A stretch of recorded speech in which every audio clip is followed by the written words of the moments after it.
Hello, and welcome to the Conscious Communion podcast, where we traverse through the inner dwellings of the human experience through conversation. I'm your host, Danae. Join me as we explore the interconnection of creativity and community. Andrew Riggs is creating a new paradigm where men no longer suffer alone. Creating and co-leading mandate a men's circle to reclaim balance in our true nature. Andrew emboldens men to find wholeness in the masculine and the divine feminine to reclaim the birthright. We, as spiritual beings living a human experience, are here to awaken. Specializing in inner child relationships, the father wound, shadow work, and sacred sexuality, Andrew offers his service in collaboration with Mandate as well as one-on-one mentorships. I'm so thrilled to have Andrew here today for a deep dive into his work and how it began. Andrew, welcome. Thanks for sharing breath before that and that sweet intro. It's so interesting to listen to and be like, yeah, that feels right. And also there's so much more, right? It's been such sweet work, and I'm so grateful for this time and to have found my way to you. I'm so grateful. Yes, we met about a year ago, and it's just been this beautiful interweaving of so many living, breathing conversations that feel so here for us in the here and now, but also that feel like ancient medicine that we've always known, that our ancestors have known, and that we get to re-remember and reclaim as, again, our birthright. And so I know that you've done so much work to unveil that for yourself, right? This is how you're doing this work, and this is how you're sharing this work in a holistic way, because you've gone to the places, you've gone to the depths to then uncover what it means to share this work with others. So would you be willing to just share a little bit of insight on that journey and what it's looked like for you to unveil and unearth this iteration of Andrew? Yeah. Obviously that's a journey. It is. Maybe a whole podcast of its own. But stepping into men's work has been really organic for me. I think that, as we as individuals find our medicine, as we refer to it sometimes, our gifts, I believe, are buried deeply in the specific wounding that we have. At least that's what I've found for myself, and I've heard that reflected in so many other stories. And so for me, stepping into men's work was really about reclaiming my masculinity but more specifically working through and shedding the shame around being a man and stepping into a new paradigm where I could write a new story than the story that I was given from birth. Raised like so many others through a tremendous amount of trauma, and really, like, I spent all of my energy being like, I'm not going to be like those men that I witnessed hurt people in so many ways. And so I was so focused on that, I wasn't focused on my own direction or what I wanted to deliver into the world. And, it's ironic, this actually just came to me right now, but I look back and I see the pain and the suffering and the damage done at the hands of these deeply wounded men who never had an opportunity to heal. And I was like them. And this really just clicked for me right in this moment. Like, I was a deeply wounded man who never had the opportunity to heal. And one day the story broke up, and I woke up and I'm like, I have to find another way. Because where I was so unbearable, so untenable, so unproductive and destructive in its own ways that that couldn't exist anymore. And so I started down the path of men's work, not not knowing what it was or what it would be. Just, it kind of felt like the only thread of hope or direction that I had at the time. And it's just like bloomed into this beautiful journey that is my own. And I feel super fortunate to get to interact with so many other men along the way that are helping co-create these new stories that we're trying to birth into the world and into our own lives. Which then impacts so many others, right? The rippling effect of sacred leadership in the world. I think that we've seen such a compromise in men who haven't sat with themselves and given themselves the space to sacredly feel their wounds. Yeah. They've been ashamed. They've been afraid, fearful, mostly ashamed, though. You brought that up earlier, and I think that that's really interesting that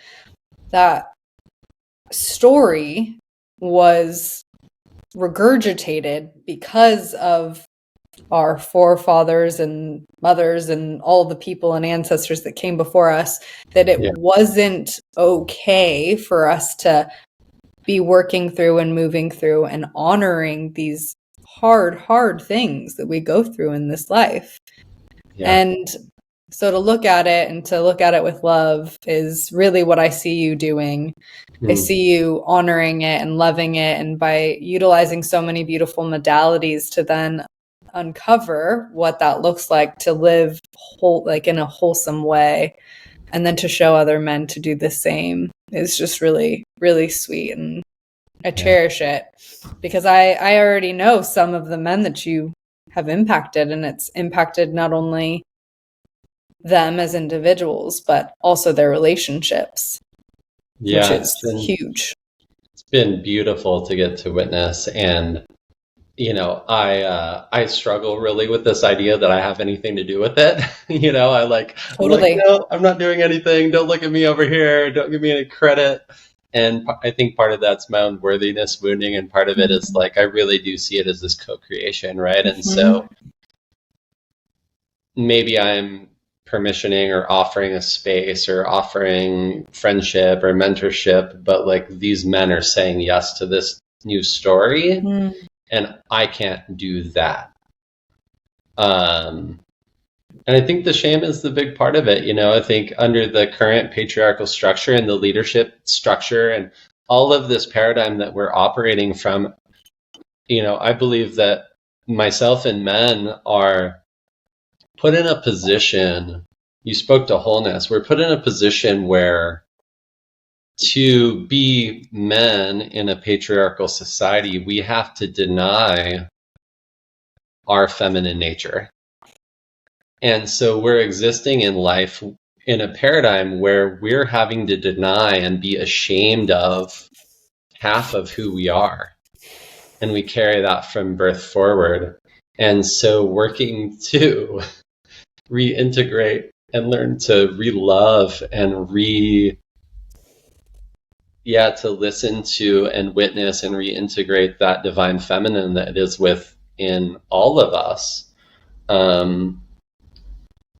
really is throws in the face this whole, throws out this whole story, and it's scary work. It's really, really challenging. It takes a tremendous amount of courage, and we talk as men about how important courage is, but like, to me, that's courage. And so really celebrating these courageous men showing up to doing this work alongside with me, because I'm just one of so many. And in a world with not a lot of hope right now is what I feel, that gives me tremendous hope. Beautifully said. Yeah, I think that is hope. That is the epitome of hope, when a world that we've known for so long gets to be rewritten.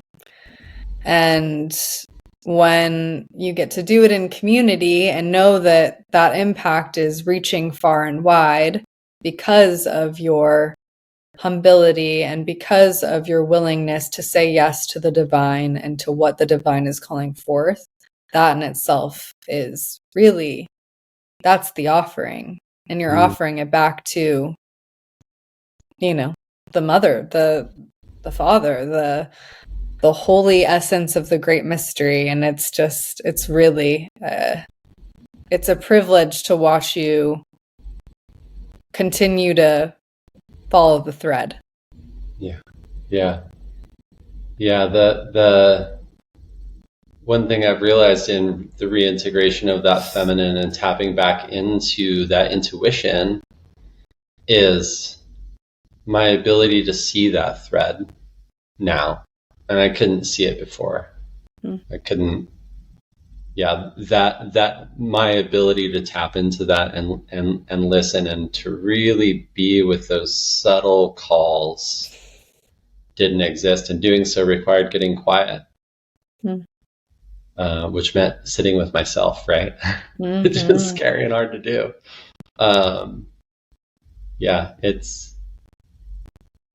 It's so exciting now to be in a place where I feel like I'm living a life of devotion, and it is devotion to following that thread, following that intuition, stepping through fear and self-doubt and all the noise in our heads,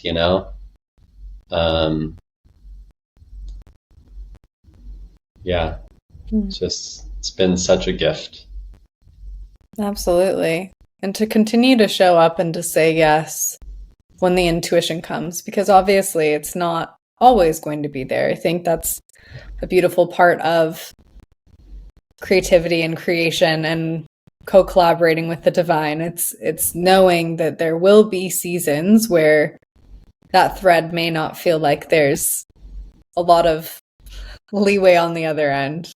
But to know that in silence and in your devotion, again, to trusting the holy unknown, and even in the waiting periods, there's so much to learn in those waiting periods. And I know for you, it's been this, you've done the work and you've had to reintegrate and you've had to sit and it's this dance. So I'm curious if you could shed a little bit of light, because everyone's process is so different, what your process has been to alchemize the shadow and all that you've been through. And then again, just trust the holy unknown to just do the next thing. Yeah.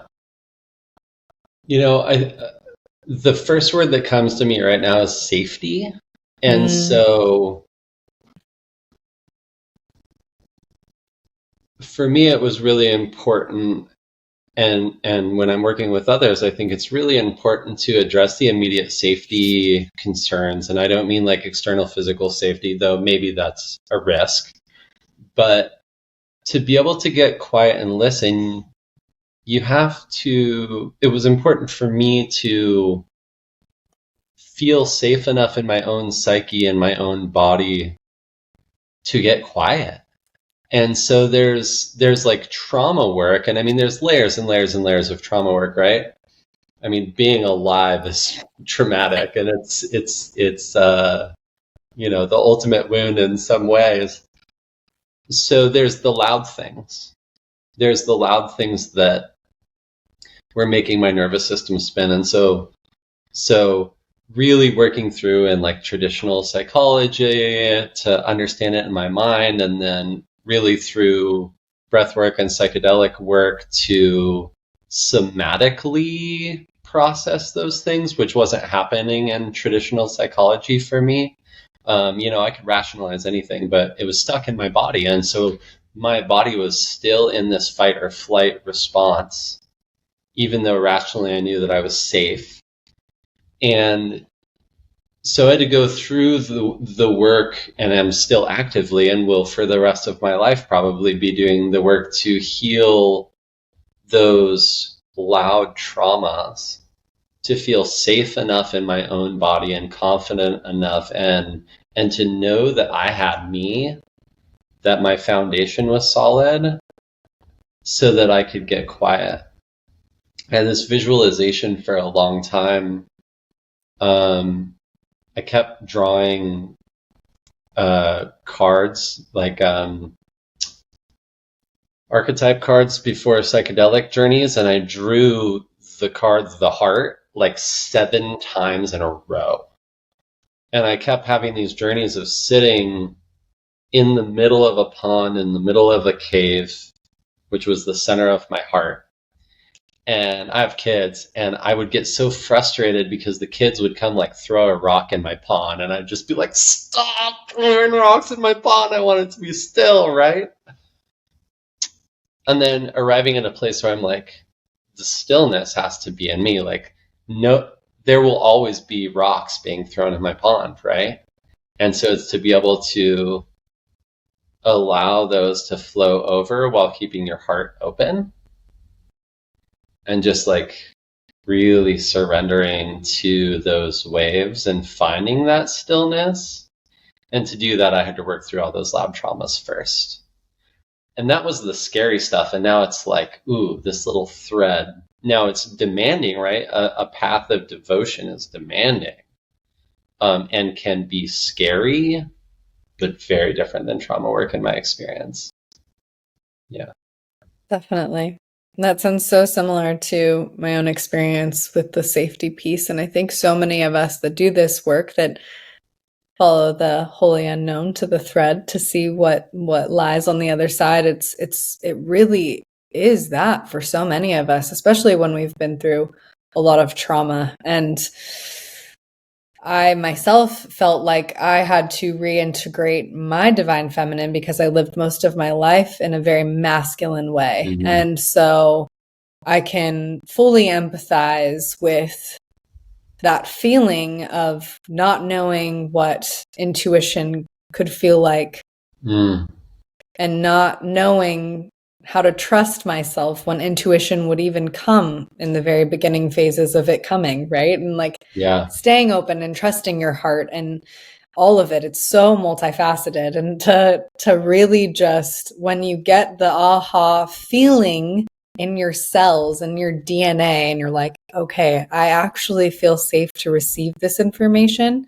and now I can move forward or be here now. More importantly, be here now in the present moment to then be open to what the divine is sharing so that I can share it with others if that's the call. Yeah. I hear it is interesting to me, this reintegration of the feminine. I think it's easy as a man to be like, oh, the women have it figured out. Like there's so much wounding that the feminine endures. But I'm like, but more and more in talking to women like, yourself and others, our culture seems to me in large to be pushing this like anti-masculinity, anti-man, like boss bitch narrative of like, oh, and so by really encouraging and empowering women to really embody that masculine is also this quieting and this rejection of the feminine. And so it's really interesting to me to think about that we're in some ways collectively reintegrating the feminine, not just like, oh, men need to do this work, but we collectively are stepping into a space where the feminine has been neglected in culturally, communally, collectively for so long. And so it feels like there's this like, I think it is a desperate need, but this like collective wave of energy towards that reintegration together and finding ways. I do men's work, but I'm really curious about working in co-ed spaces, and I'm not sure how to really hold that yet. It feels much more risky, I guess, in some ways to me. But the work of healing and reparations and reintegration and honoring of the feminine is ultimately work that we all, I don't want to say all, but collectively need to do. And at some point in time, I hope we can get to a space as men where we're a safe enough container to hold space in community, in balance, not with the feminine, but with women, to really step in and hold that reintegration and celebrate it too. Because, men, I think, have spent a lot of time dominating over, not holding space for, and taking advantage of, or trying to smother out those beautiful feminine gifts. And there's just so much collective healing that needs to happen there to birth this new story. 1,000%. I kept, as you were sharing that, and I know the relationship that you have to the earth, obviously not intimately, because that's so personal.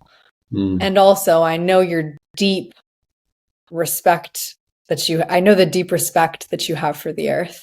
And so I believe that so much of our relationship to the feminine has a lot to do with the detachment that we've been fed for centuries upon end, unfortunately, to not come into real awareness, somatically, emotionally, physically, all the things, that we belong to the earth, and that we are the earth's caregivers, and it's a reciprocal act. The earth cares for us, and we need to care for her. And so it's when we forgot to take care of the earth as a species, I think that there was a huge detachment, and that's so much of what we're seeing now is this awakening. Okay, it's time.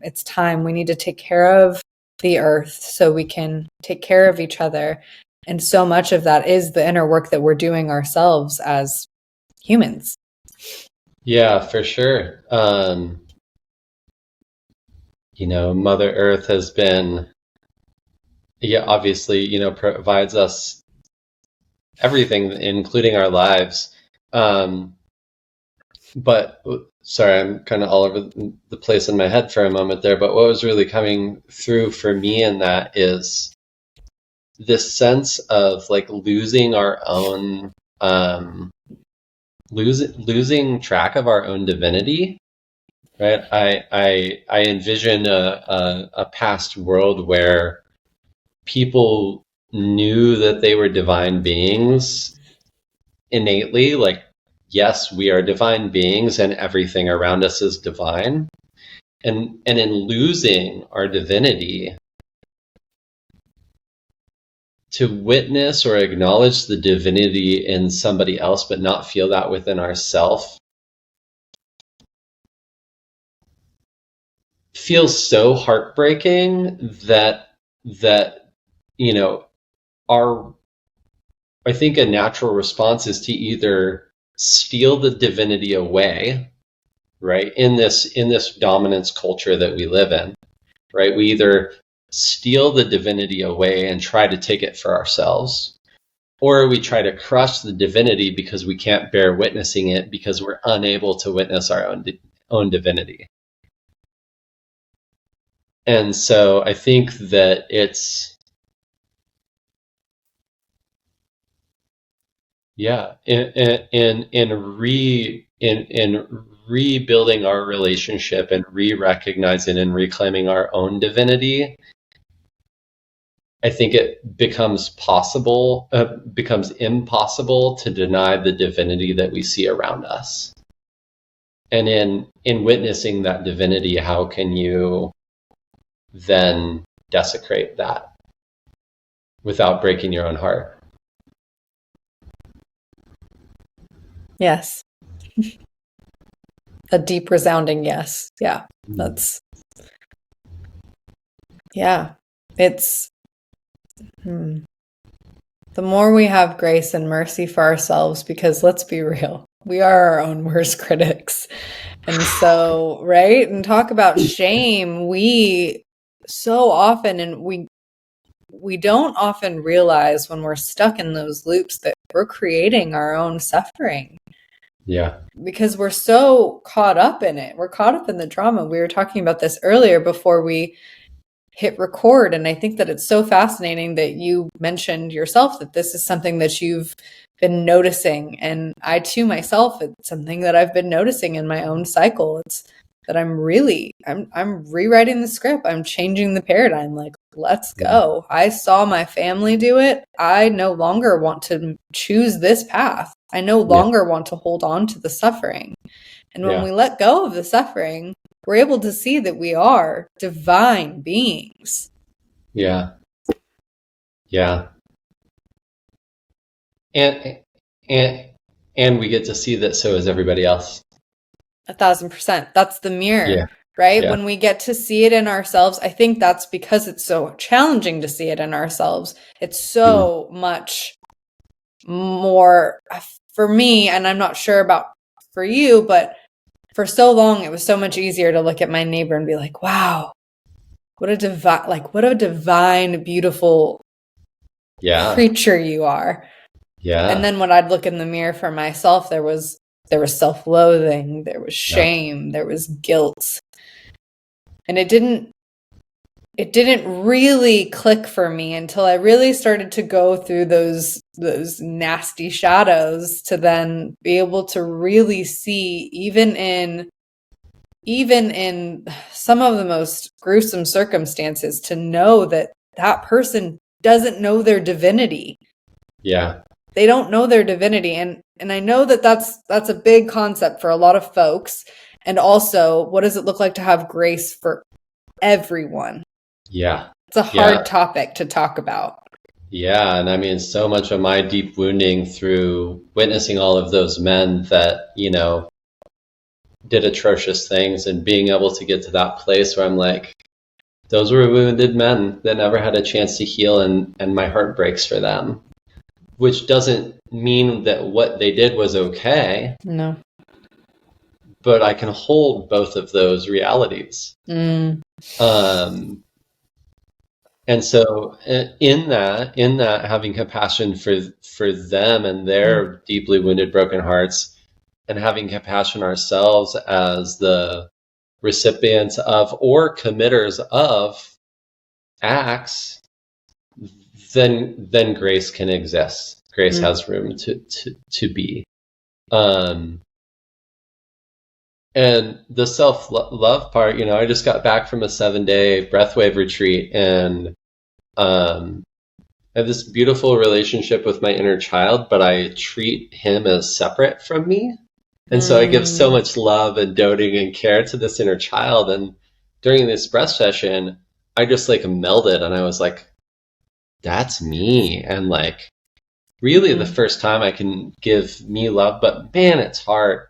But something that was said during the session, and I don't mean this in a traditional Christian sense at all, but a story was told about arriving at the gates of heaven and being like, I'm here. And they're like, yay, welcome. You're so welcome here. I have one question for you. Do you love yourself?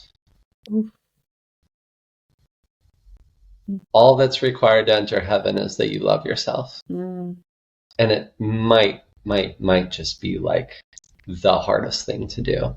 And I believe, if you want to talk about this very meta level, what is our collective purpose to come into these human bodies and live these human lives and suffer,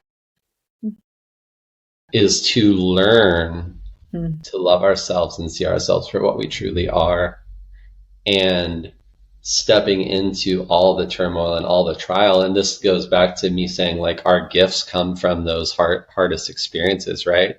And that's really hard to see when you're in it. But once you're out of it and you've worked through it, it's undeniable to me in my experience that it had to be that hard for me to learn the things that I needed to be so that I could be the man that I am today, and learn to tap into that intuition and follow that truth and start to reclaim that divinity and start to learn to love myself. It had to be. Mm-hmm. And truly, I'm grateful. And I don't mean that in like I'm trying to be like, better than, or, all's love and light. Like, no, it is a dirty, messy, hard place. But if you can stand in your shadow while your knees shake and take a breath and keep your heart open, it's really all for us. Mm. Hero's journey, go into the dark places, shine light in the corners, and find your treasure. Before, when I was praying earlier today, just kind of leaning into our conversation and seeing what came up. The hero's journey was something that came up very loud. So I love that you just said that. Spirit just said the hero's journey. And I was like, yeah. Okay. I don't know when that's going to come through. I know it will. And here we are. Yeah. Yeah. I love that. It's that over and over,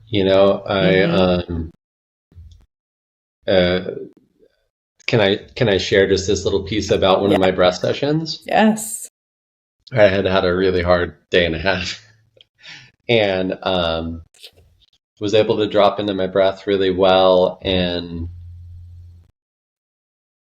I had drawn the card, the threshold, like the threshold of the doorway, breaking through. And I was really in my intuition, and I could see the golden thread leading me through the doorway. And I had to give up everything. I give up my relationship, I give up my friends, I give up my children, I give up my life in devotion to this path, in this breath space. I have no idea what's on the other side of this threshold, but I'm going to step through. And it's terrifying. And in stepping through, I arrived back fully, consciously in the moment of that breath circle with everybody there, and realized that I was in heaven. I just didn't realize it.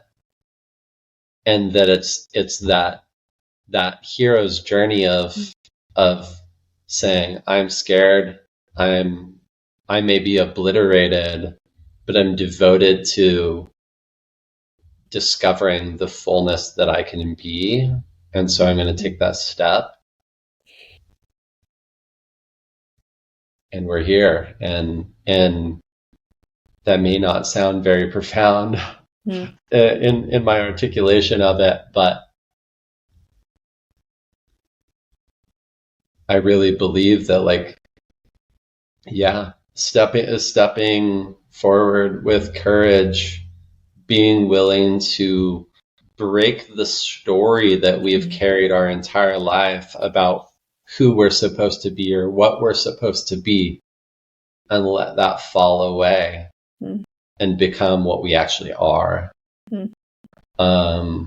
is a courageous act of love and faith, and true devotion to ourselves. And that's the hero's journey. And we have a new opportunity every single day of our lives to be reborn in that way.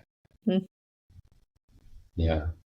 It's beautiful and scary work. Truly. Yeah, it is. Absolutely. It's, and yet the scary work while having hope isn't so scary. It's really interesting how the more you say yes, the less fear binds you to whatever attachment is outside of you. Yeah. Knowing that the safety starts here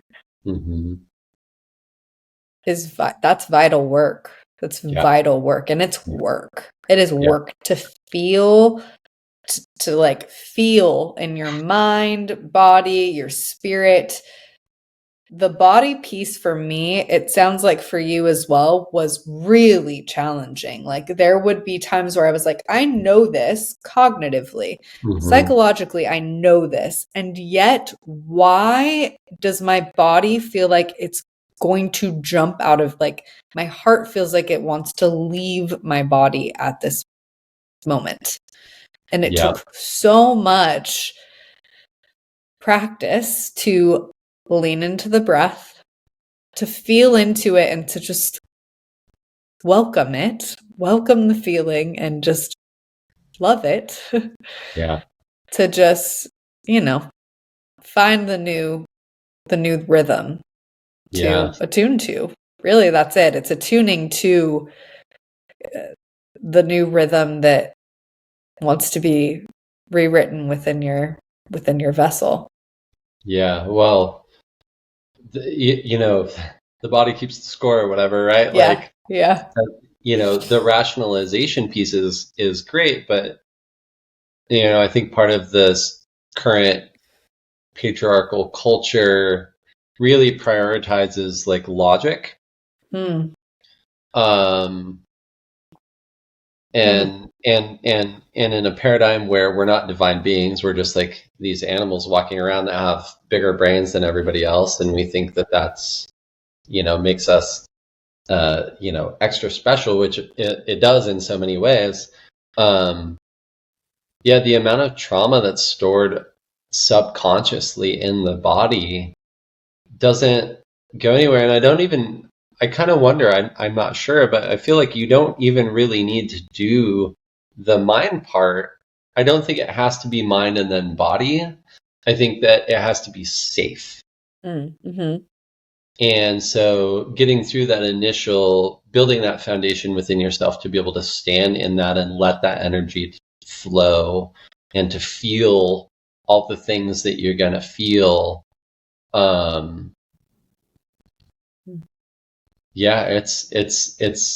It's hard work, but that somatic experience of release, I think, is the truest letting go. Because I can rationalize something and be like, okay, I don't need to be mad about that, but I'm still carrying it. It's been such an interesting journey, and the different somatic modalities, which I'm not particularly versed in. I've seen, TRE be really impactful for a lot of people, particularly women in my experience, but I know a few men that it's been really impactful for. But in a lot of my psychedelic journeys, whether I'm coming back into my body after having left or like reintegrating some learning, that feels like a very somatic experience to me. I'm not cognitively learning. I'm like cellularly learning, reprogramming this new way of being. Maybe like in the way that the Gene Keys talks about it, right? Like you're at this low frequency and then your frequency increases. And I feel like that's actually happening in my body through like tremors or other sort of really big somatic releases. I really think that that's like, this is our mind, like this is our brain, right? But like, this is our mind, and it's our spiritual body existing in this like 3D human realm. I'm curious, if there's any particular, I know that you've done quite a bit of breath work, but any other particular somatic modalities that you've found to be really helpful? TRE. What TRE? TRE has been huge, but dancing is, dancing for me is somatic medicine at its finest. It really is. Last Saturday, pretty sure that's where I got my little cold. I had so much fun. I went out and I went dancing, and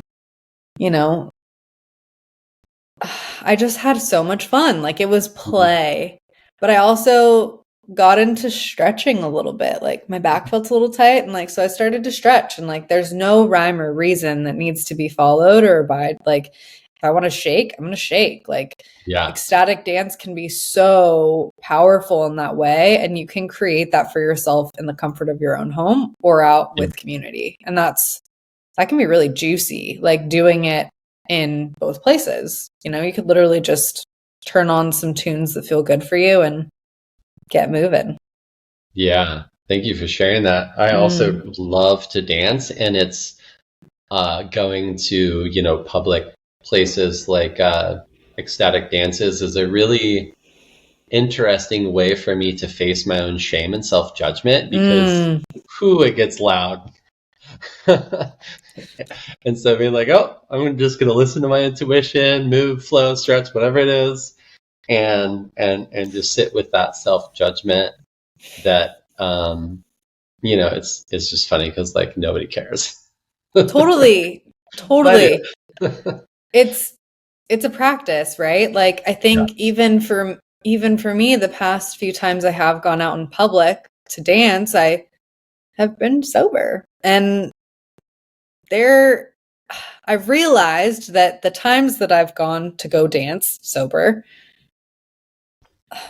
the first time was really uncomfortable, and I was watching my mind and it was judging itself. The second time I was like, oh, this is the most fun I've ever had, because there's nothing that's up here and I'm just fully in my body. But it took practice for me to get there, right? Like, I don't care if I look weird right now. This feels good in my body, so whatever. Like, I don't really care if I look like I'm on beat or if I'm moving rhythmically. Like, this feels good for me here. Yeah. So, no, go ahead. I wonder, something that's been really helpful for me is in those vulnerable spaces, and especially through dance. I also love to wrestle. It just feels so like masculine and so embodied. I did jujitsu for a while and stuff, which is fine. But to like wrestle with friends and just play in that way and be really physical also feels like body presence and play, and it needs to be safe. But taking a moment, taking a pause, I have this visual of me I'm about 2 years old, and I'm wearing Tonka truck overalls, and I have like a straw blonde hair and a bowl cut and pool chalk on my nose. And that's like my little buddy, and we make faces at each other. And when I do like cold plunges, I envision him, and I'm like, you ready? That's good. And so like taking a quick pause and inviting that version of me to come and dance really helps me feel free to play in a way that I don't necessarily feel permission due to my conditioning as a 41-year-old man. And so granting that part of me permission to come out and just be alive really helps. I'm not saying it goes away, but really helps quiet that self-judgment. Thank you for sharing that. I think having that visual of our inner child and the child that was us, right? And melding the past with the present and our future, right? Like merging all timelines to know that this gets to be a part of this too. It's good stuff. And giving ourselves the permission, I think that's a huge piece to the puzzle, is saying yes to the thing that might not feel so comfortable, to move through that stagnancy, to then make more spaciousness for some other place, to find some fluidity, right? Yeah. Like it all gets to be a part of it. We're nature. And so as a part of being nature, we're ecologically like a part of this co-creation that's constantly like moving. Our cells are changing, and it's fun to think about, and it's also fun to just feel into. Yeah. And I think about nature, and I was thinking about, I had this visualization of a leaf falling from a tree, right? And so it's fall, and envisioning this leaf, and it's green and it's up there. And then like one day it's bright yellow, and then one day it's bright red, and it's orange, right? And then eventually it falls and like delicately dances to the floor and feeds the tree that it came from. And it does so unabashedly. I'm definitely not unabashedly me. I try to permission that. And so how can we step in into unabashedly expressing our love and our divinity and our joy and sharing our gifts and not making ourselves small? I have these antlers behind us, and elk have been a huge teacher for me, and I've learned a lot about what it is, how I conceptualize what it is to be a man from spending so much time with elk. And a bull elk with a big set of antlers doesn't hide his antlers, but he also doesn't flaunt them. He takes the space that he needs. But also then in the early winter, when it's time to shed them, he's not like holding on to them. He's like, oh, okay. And just like lets that part of him die. And so when I walk into these spaces, and this is, we're in this weird time right now where to be a man feels like public enemy number one in a way. And there's so many valid reasons and so much work to do because of the injuries that have come from men, so that I don't want to take away or diminish that in any way, shape, or form. But I don't believe that we need to exist in a world where masculinity doesn't exist. I think that we need to exist in a world where we can see the divinity and the sacredness and the gift that masculinity is, and balance that with the divinity and sacredness and gift that the feminine is within each of us as sovereign divine individuals. And I'm seeing a trend where a lot of men, seem to be, we grow up and we cast away our feminine side. And now we're being told, well, your masculinity is also not acceptable.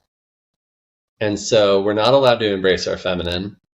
Now we have to unembrace the masculine that we've been, and, not necessarily healthy masculine always, that we've been conditioned into. So now what's there? Now it's just a shell that's been told to deny your feminine and your masculine. So that's just like a dumpster fire in a way, psychically, spiritually, like none of who I am is allowed to exist. And the amount of shame that comes with that is pretty unbearable. And so I'm trying to relearn. I have these antlers, like I'm gonna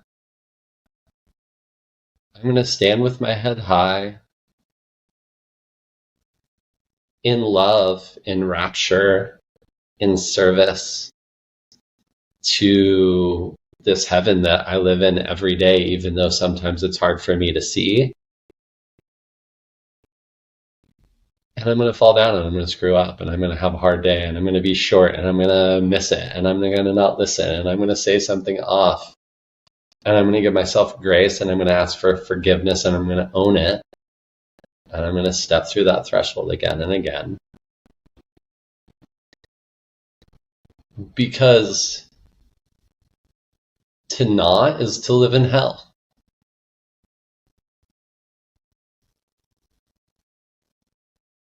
And I know what it's like to live in hell. I spent a lot of time there. And I also know that there's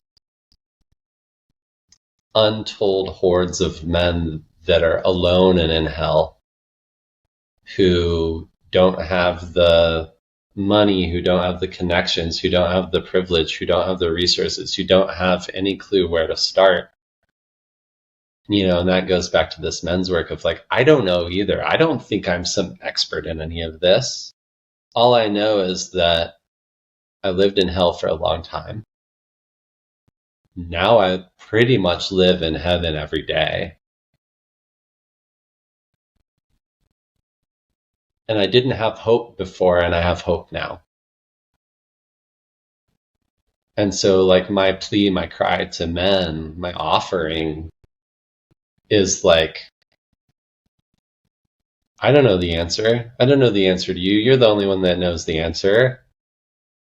But I'll walk by your side, and I'm willing to share what I've learned. And like encouragement and permission to set down that armor, to take that step.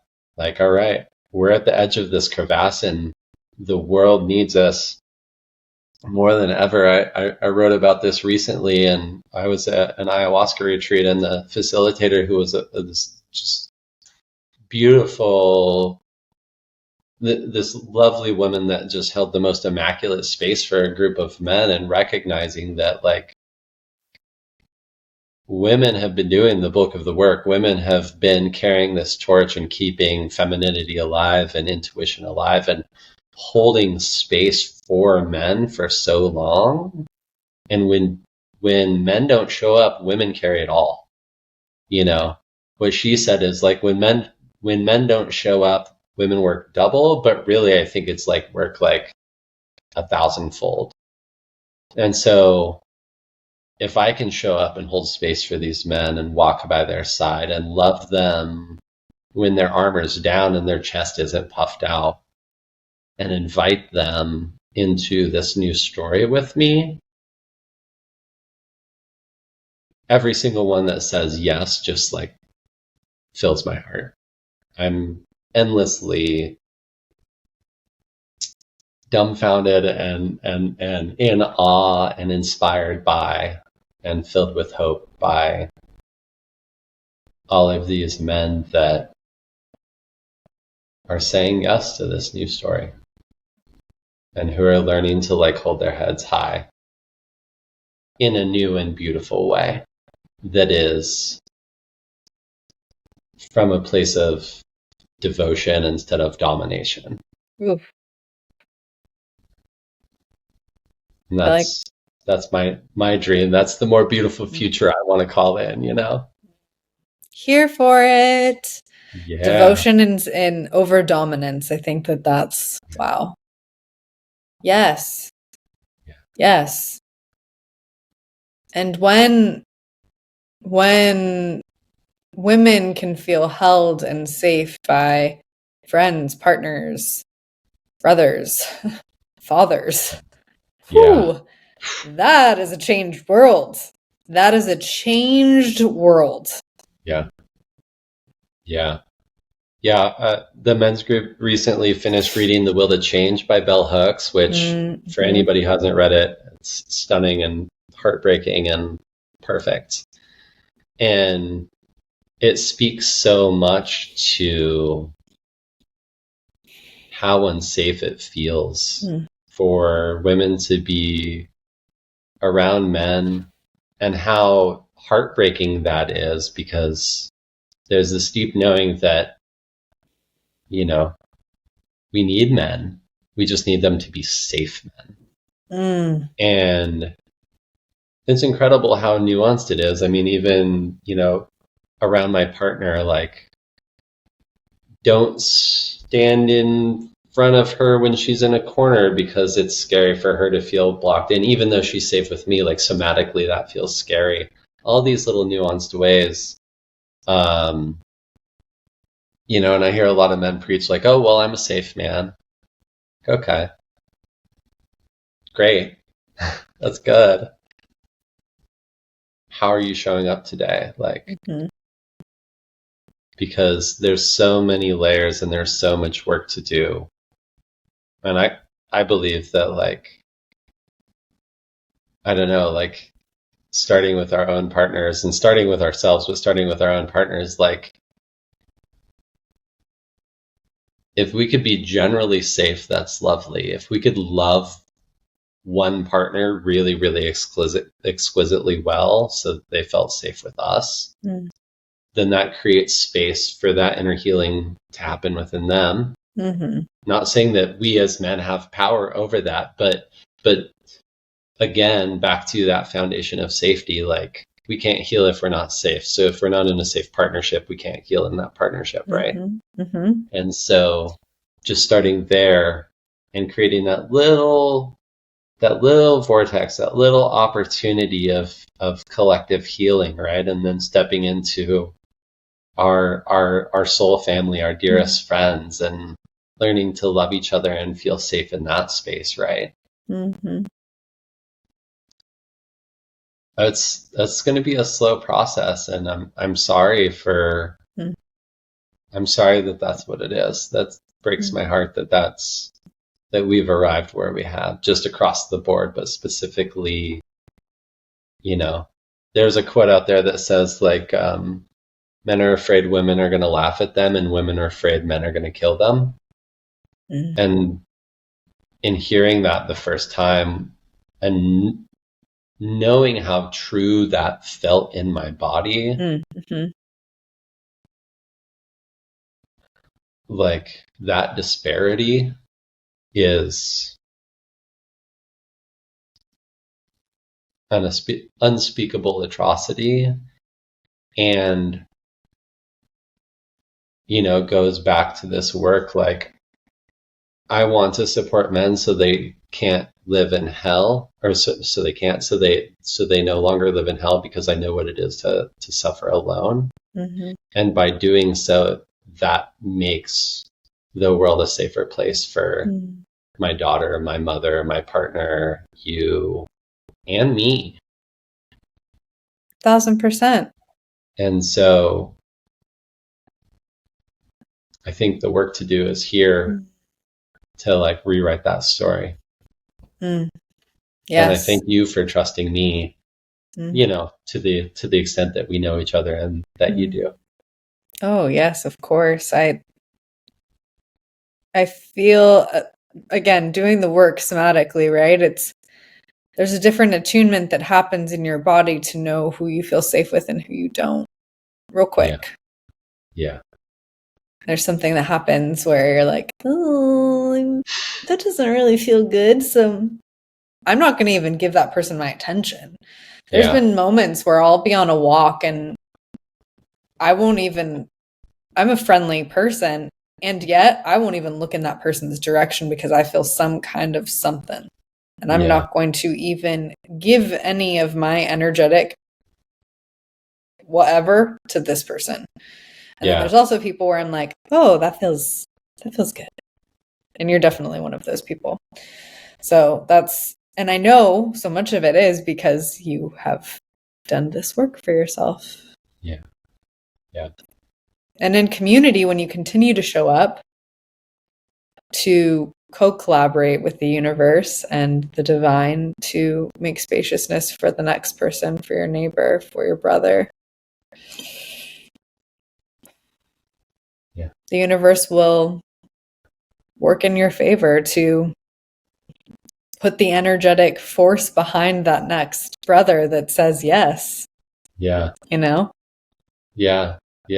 Well, and we're herd animals, right? Like we're not meant to, and we can't do this alone. We need those mirrors. And if we're so scared within ourselves, so insecure, so unstable within ourselves, it's pretty impossible, I think, to look in a mirror without that being a real struggle. And so we end up isolated. I think that's where a lot of the isolation for men comes from.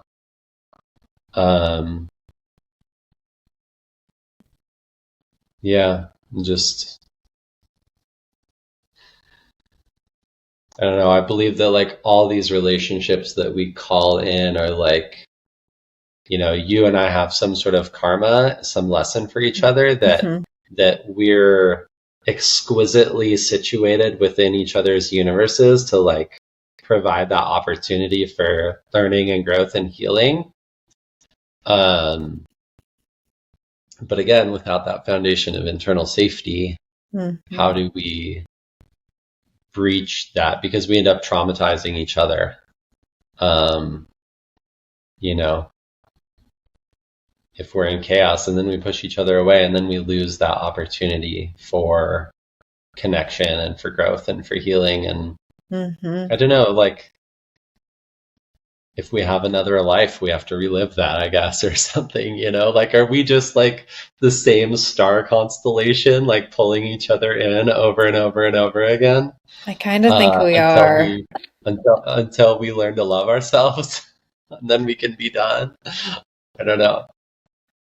But it's interesting, even you saying that. I mean, I've had some experiences where the hard thing is potentially maybe having a mirror where I got to see myself more clearly, where, that person wasn't conscious potentially of their own actions. And then Sure. that gave me a deeper respect for myself to know, even if this person's rejecting me for X, Y, or Z, and they're not willing to have an open conversation because their heart is not open, that's not Yeah. on me if I'm coming to the table and saying, yes, I still want relationship. I still want healing.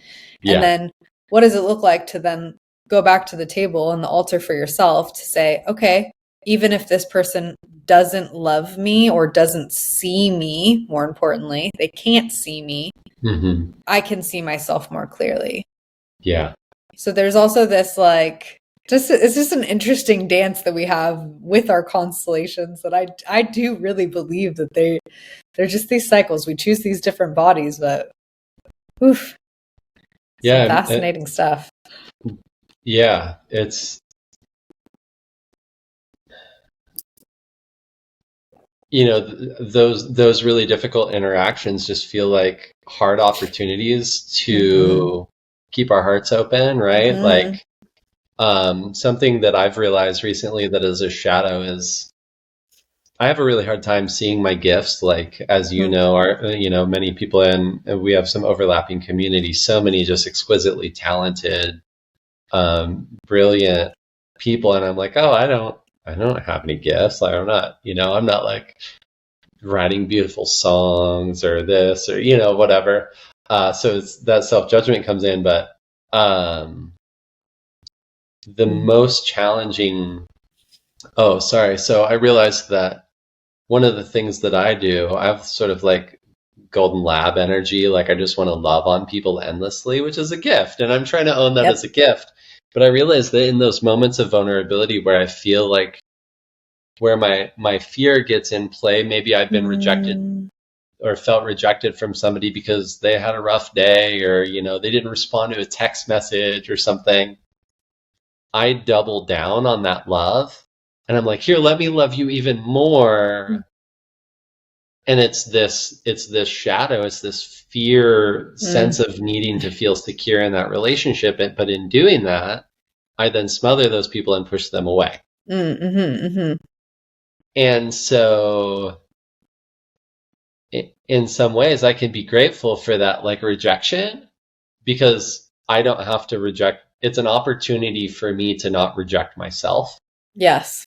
and to witness that tendency to reject myself and jump into those shadowy bits of me that would ultimately actually harm that relationship. Where maybe if I came back to it, they're like, man, I had oh, what a day I had yesterday. Sorry for being far away. I'm like, oh, but like,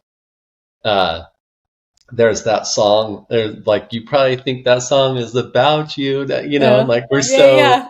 our We're egos are just like, so oh, this is big. me. And Yeah. like, well, is it really?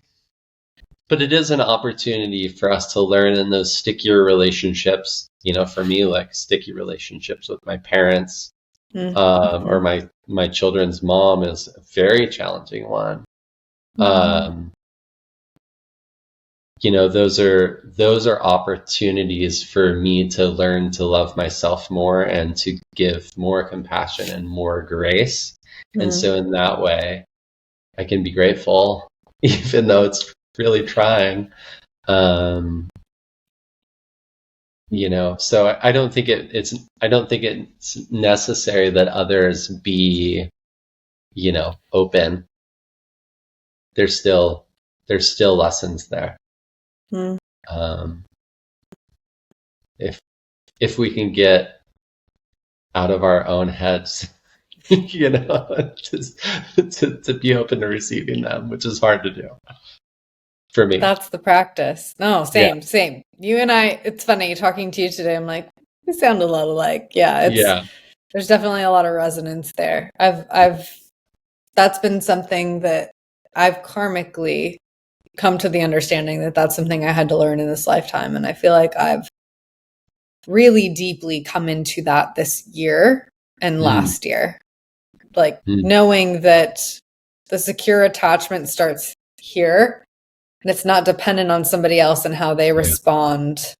Yeah. One of my favorite books is The Four Agreements, and one of the agreements is to not take things personally. And it's like, that is easier said than done. Yeah. Easier said than done. That is a hard one. And our ego wants to make everything about us, but it's like, stop taking yourself so seriously. It's not all about you. Like that person has their own karma that they're navigating through. And oftentimes what you're seeing is the mirror of how you're making that person feel. And it's like this thing, and to get out of our heads, but just to like drop into how we feel and know that we're safe regardless of how any person responds at the end of the day. I mean, it's hard. It's hard work, and it's a practice for sure. But it's a litmus test for self-love, right? Because I can be like, oh, I'm so, I love myself. But if I fully loved myself, I don't think that I actually need somebody else to love me. I mean, that would be lovely, right? 1,000%, yeah. But it is a litmus test of like, oh, I'm actually feeling unworthy of being loved right now. I'm feeling my unworthiness because of this rejection. What parts of myself am I still judging as unworthy? And yeah, it's a journey. And you talked about this resonance between us, but I think that sentiment resonates with almost everybody that I talk to. Permissioning our own self-love and really feeling it, allowing it, and treating it like our most precious relationship.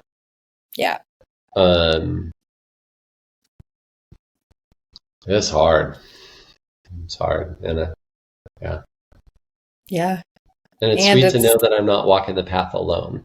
No, you're not. And I wanted to ask, so men that are interested can know, what do your gatherings for Mandate look like?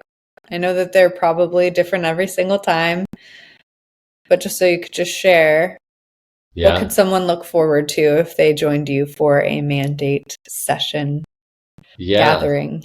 Thanks for asking. So that is, you're right, it does vary. We have a couple standard formats. We meet online 3 Mondays a month from 6 to 8 p.m., the first, second, and fourth Monday of every month. On the first Monday, we do a focus discussion, and so sometimes we'll bring in a guest.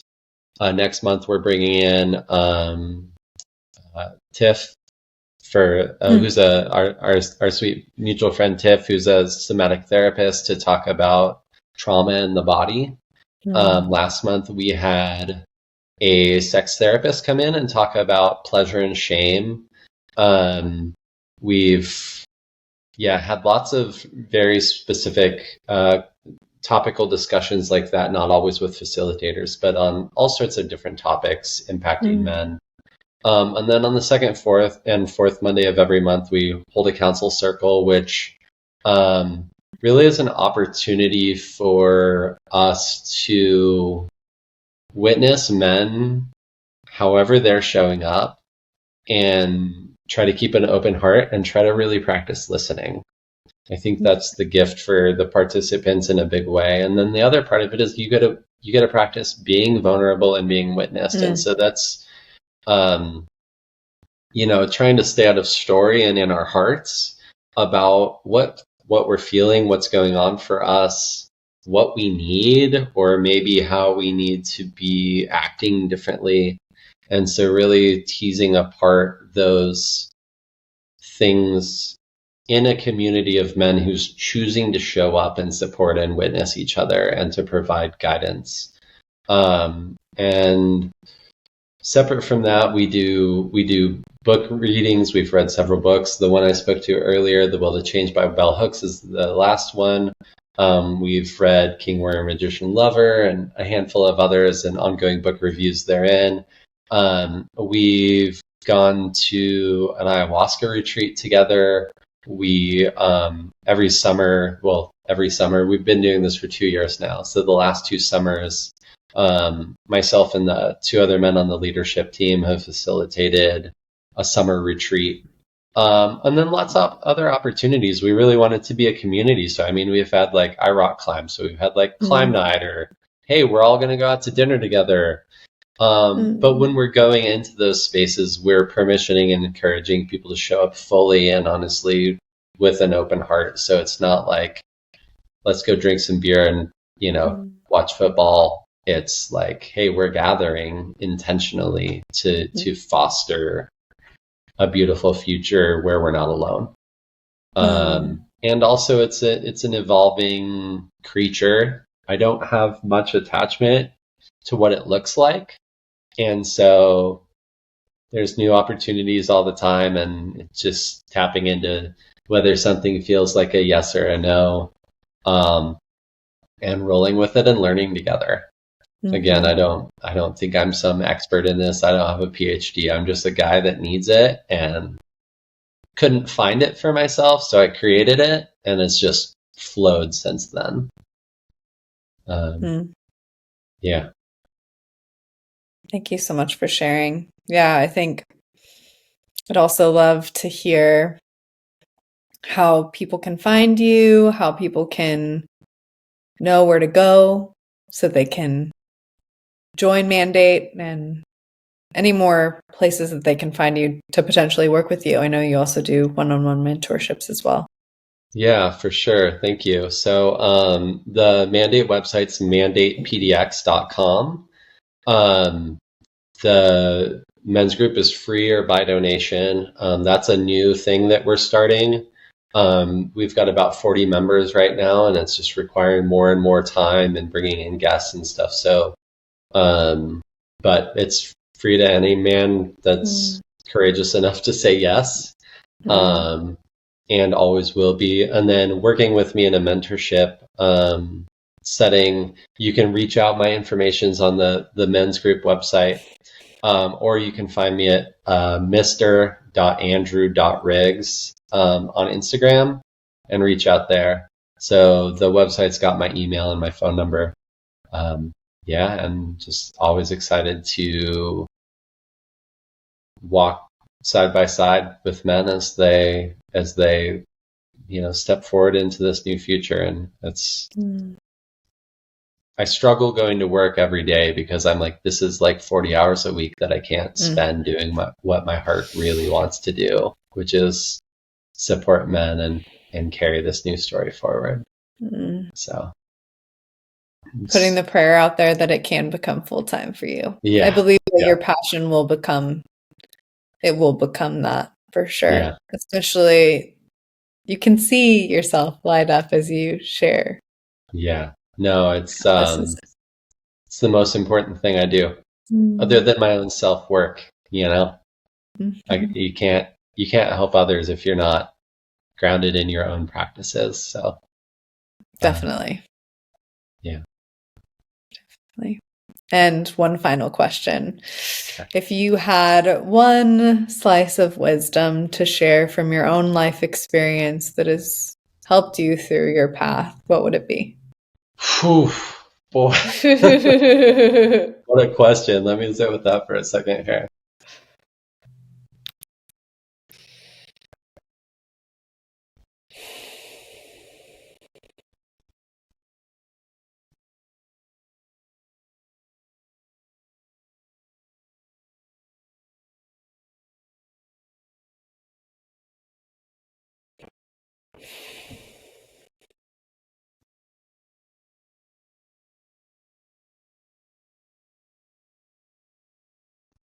What I want to say feels almost like a prayer. Mm-hmm. And that is that there is hope. Like there really, really is a tremendous amount of hope. And it's the stories that need to be shed that are blocking our ability to see it. It's our pain, it's our wounding, it's our, getting distracted by the noise and the gadgets and the screens and the social media and the politics and all of that, right? Those are blinders.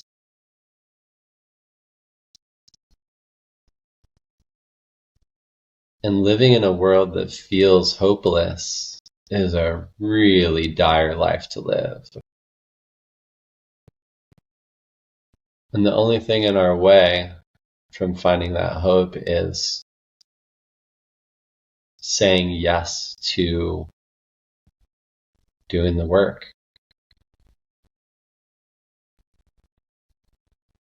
At whatever pace it arises and in whatever way our intuition tells us.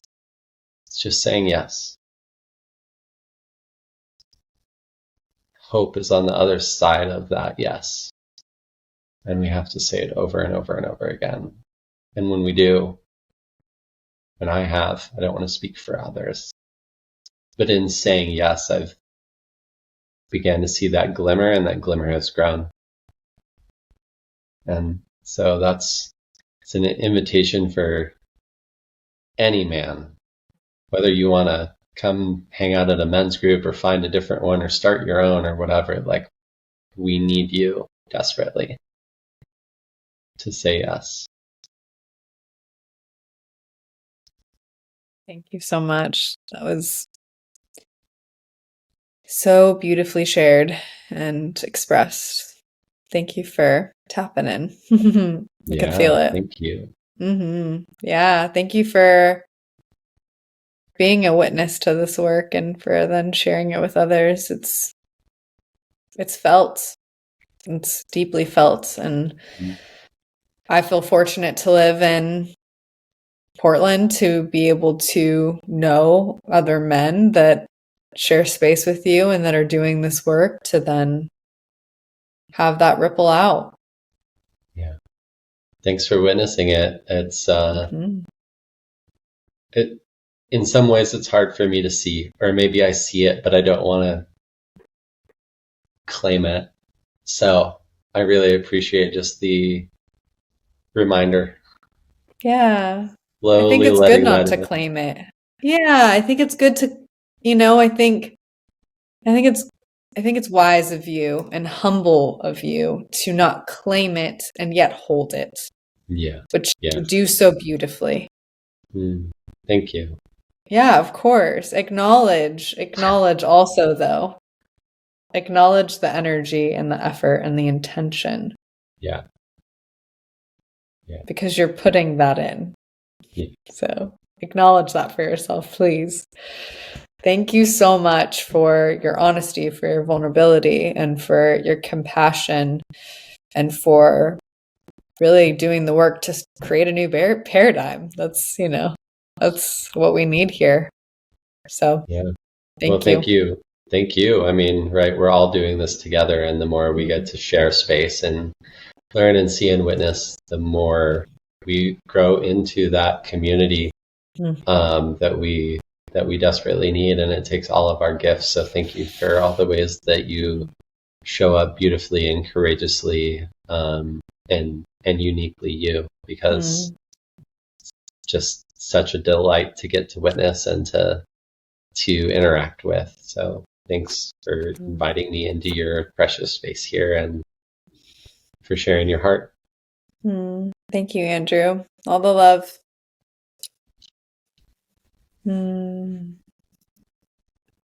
Yay. Hey there, it's Danae again. just wanted to say thank you for sharing your time and energy with me. If this podcast resonates, please like, subscribe, follow, and share if you're willing. Reviews help too, so if you're feeling the vibe, please leave a review where you can. Sending all the love. Peace.